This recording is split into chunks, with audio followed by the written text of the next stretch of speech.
Oduun sa'aatii kanaaf qindeessine isinitti himaa gadhumaatti na waliin tura. Oduu keenya jalqabaatiin du'a moodel Qananii hordofee abbaan ishee obbo Addunyaan miidiyaaf yaada kenneera. Yaada obbo Addunyaan dhimma du'a mucaa isaa irratti kaase gabaabsee kanan isiniif gabaasu ta'a. Gadhumaatti na waliin tura. Oduu keenya kan biraatiin immoo waldhabdeen hooggantoota Tigraay gidduutti uumame ibsa walirratti baasuu bira darbuudhaan gara walirratti dhukaasuutti ce'eetu jira. Tibbana gareen TPLF kan Dr. Dabratsiyooniin durfamu hooggantoota bulchiinsa yeroo kan ta'an kantiibaa magaalaa Aagidoomii fi kaabinoota magaalittii to'achuun dhagahame. Kan hordofuudhaan hoogganaa bulchiinsa yeroo naannoo Tigraay kan ta'an obbo Geetaachoo Raddaa mootummaa federaalaa gidduu galuudhaan dhimma kana akka tasgabbeessu gaaffii dhiyeesseetu jira. Dhimma kanas bal'inaan kanan isiniif gabaasu ta'a. Daawwattoota keenya chaanaalii kana sabskiraayib akka gootan kabajaan isin gaafachaarra gara bal'ina oduuttan darba.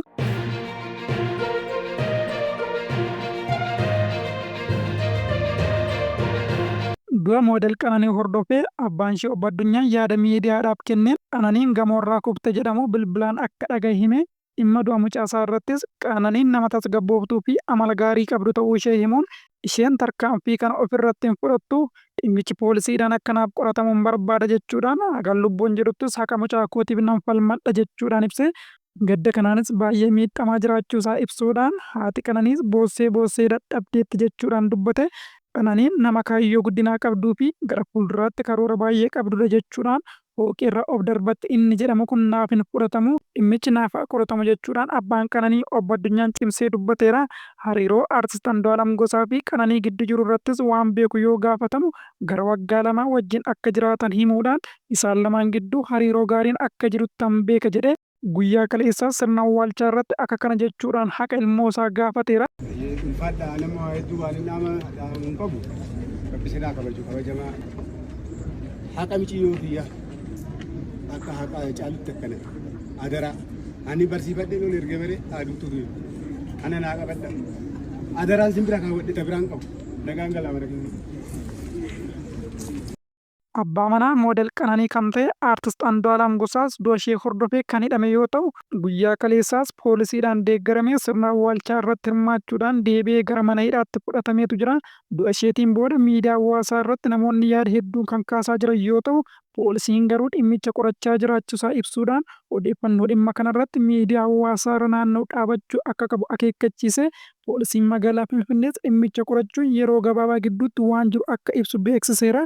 Ta'us garuu namoonni hedduun dhugaan Qananii waan ba'u miti. Kanaan duras ajjeechaa aartistaa Haacaaluu dabalatee namoota hedduu irratti gaggeeffame irratti poolisiin nan qoradha jechaa turus hagammaatti qoratee dhugaa baaseeruu hin qabu jechuudhaan dhugaan Qananiis ba'uu isaa irratti shakkii akka qaban ibsaatii jiru. Oduuttaanuun waldhabdeen hooggantoota Tigraay gidduutti uumame ibsa walirratti baasuu bira darbuudhaan gara walirratti dhukaasuutti ce'uun gabaafame. Tibbana garee TPLF kan Dr. Dabratsiyooniin durfamu hooggantoota bulchiinsa yeroo kan ta'an kantiibaa magaalaa Aagidoomii fi kaabinoota magaalittii to'achuun dhagahame.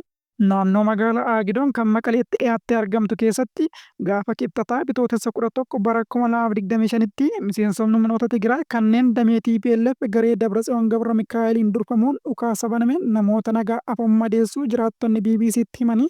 Miseensonni waraanaa naannichaa guyyaadhuma kana waajjira magaalaa Aagidoo humnaan to'achuudhaan kantiibaa magaalichaa kan to'ate yoo ta'u kantiibaa fi ittaanaa isaanii dabalatee miseensota kaabinees mana isaanii irraa fudhachuun ugguraniiru. Pirezidaantiin bulchiinsa yeroo naannoo Tigraay obbo Geetaachoo Raddaa fuula Tiwiitarii isaa irratti magaalaa Aagidoomii fi Maqaleetti naannolee tokko tokkotti ajajoonni humnoota Tigraay tarkaanfii namoota nagaa irratti fudhataniin baay'een miidhaaf saaxilamuu isaanii ibsaniiru. Miseensonni magaalaa Aagidoomitti bobbaafamuun bulchiinsa magaalichaa to'atan kan miseensota 44 qabu akka ta'es beekameera. Kan hordofuudhaan bulchiinsi yeroo Tigraay kan Geetaachoo Raddaan hoogganamu mootummaan federaalaa gidduu galuun akka dhimma kana tasgabbeessu gaafate. Geetaachoo Raddaa akka jedhutti gareen Dabratsiyoon fa'aa bulchiinsa yeroo guutummaan diiguu fi waliigalteen Piriitooriyaa akka hojiirra oolchu gochuuf hojjechaa jiru jechuudhaan isaan himate. Mootummaan federaalaas akka gidduu galuuf gaaffii dhiyeesseetu jira. Bulchiinsi yeroo naannoo Tigraay mormina waraanaa Tigraay keessa jiru waliigaltee Piriitooriyaa diiguun naannicha tasgabbii dhabsiisuuf hojjechaa akka jiru akeekkachiisuun mootummaan federaalaa rakkoo hammaataa dhufe kana hubachuun deeggarsa barbaachisu akka kennu gaafate. Bulchiinsa naannichaa ibsa bitootessa 12 bara 2025 baaseen amajjii 23 bara 2025 irraa eegalee ajajoonni olaanaa waraana Tigraay tokko tokko dantaa aangoo namoota muraasaa dhugoomsuuf ifatti fonqolcha mootummaaf sochii taasisaa jiru jedhe. Bulchiinsi yeroo kun bitootessa 6 bara 2025 xalayaa ajajaa olaanaa humnoota waraana Tigraay barreesseen Sochiiwwan kun akka dhaabbatu ajaja dabarsuusaa ibseera. Haa ta'u malee haalli kun furmaata waan hin arganneef ajajoota olaanoo hojiirra dhorkuu eeruun itti gaafatamaan biiroo nageenya naannichaa bakka isaaniirraa kaafaman jechuudhaanis hubachiise. Ibsisaan baasan kunis ajajoonni kunneen namoota nagaa irratti gocha seeraan alaa raawwachuun bulchiinsa yeroo naannichaa gubbaa hanga gadiitti diiguuf yaalii taasisuu isaanii himateera. Ajajoonni waraanaa olaanoon dantaa garee aangoo barbaaduu kan oofan akka ta'anitti itti yaadanii bulchiinsa diiguu fi waliigaltee Piriitooriyaa diiguun gidiraa uummata Tigraay hammeessaa akka jiranis himate. Itti dabaluunis bitootessa 11 bara 2025 irraa eegalee gareen kun hooggantoota bulchiinsa yerootiin adamsaa fi hidhaa akka jiru ibsuun haalli kun yoo hin to'atamne qaama sadaffaaf dabarsee kennuu irratti duubatti akka hin jenne akeekkachiiseera. Dabalataanis Geetaachoo Raddaa ajajoota waraanaa 3 Meejor Jeneraal Yohaannis Walda Giyoorgis, Meejor Jeneraal Maashoo Bayyanee fi Birgaadeer Jeneraal Migbaay Tahilee bitootessa 11 bara 2025 irraa eegalee haga waliigaltee irra ga'amutti yeroo hojiirra dhorkuu beeksiseera. Akka xalayaa pirezidaantichi barreesse jedhutti jeneraaltonni kunneen yeroo hojiirraa kan dhorkaman murtee mootummaatiin al hojiilee uummataa fi dargaggoota naannichaa guutuu jeequmsa keessa galchan akkasumas humnoota nageenyaa walitti buusan hojjechaa waan jiraniif ta'uu ibseera. Egaa daawwattoota keenya oduun sa'aatii kanaaf isiniif qindeesse kan hagammaatti hordoftanidha. Sa'aatii muraasa booda oduu biraatiin haga walitti deebinutti nagaan naa tura.